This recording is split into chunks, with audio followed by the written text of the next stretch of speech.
This is the pathway you'll take when the ride opens up, Memorial Day weekend. I'm going to show you a couple of things right now.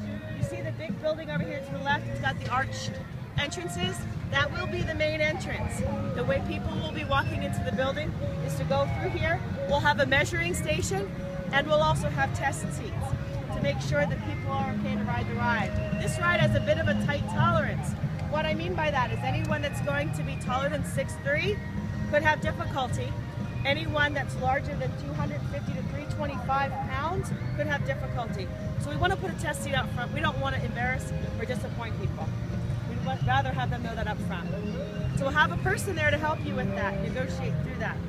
When people enroll in our accessibilities program, they'll be directed to come to this main entrance as well, not necessarily through the exit, unless you have a disability that would be overwhelming if you were around a lot of stimuli.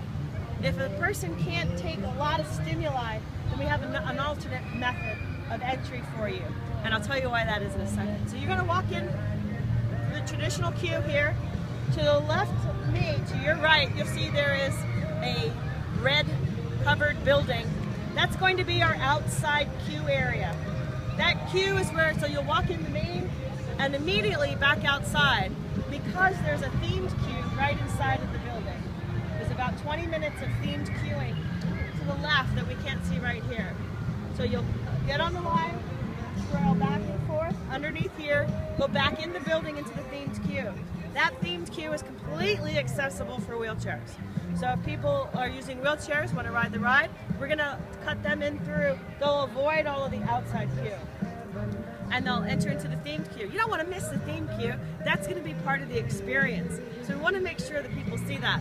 But we realize not everyone can do that. It might be overwhelming. So we have another entrance down on the west side of the building here, my right, your left, that will have a walkway. It's not built there yet. We're working on building that walkway now, with a door that will open up immediately onto the load platform. So if somebody can't go through that themed queue, we have another way for you to get into the building.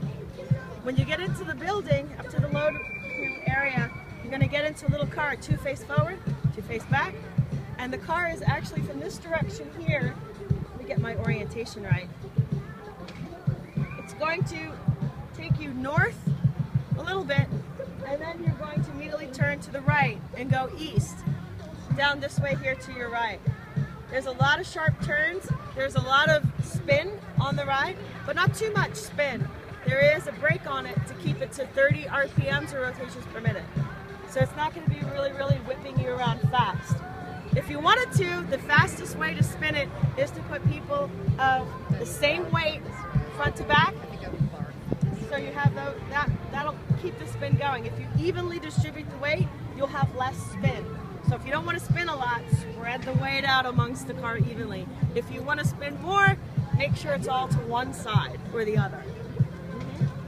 Yep, and so then people will go through the ride. There are going to be elements throughout the ride that are reminiscent of some of our, we had 2 fun houses here at the park back in the 60s and 50s. We're bringing back some of those characters for the thematics in this ride. So you'll see a laughing cell, there'll be a snake charmer, we're going to have some thematic elements along the walls and sound as well, so that you get fully immersed in it. And depending on how you are in the ride, because again you're spinning, some of the thematic elements are going to look differently if you face them head on versus if you face them from behind.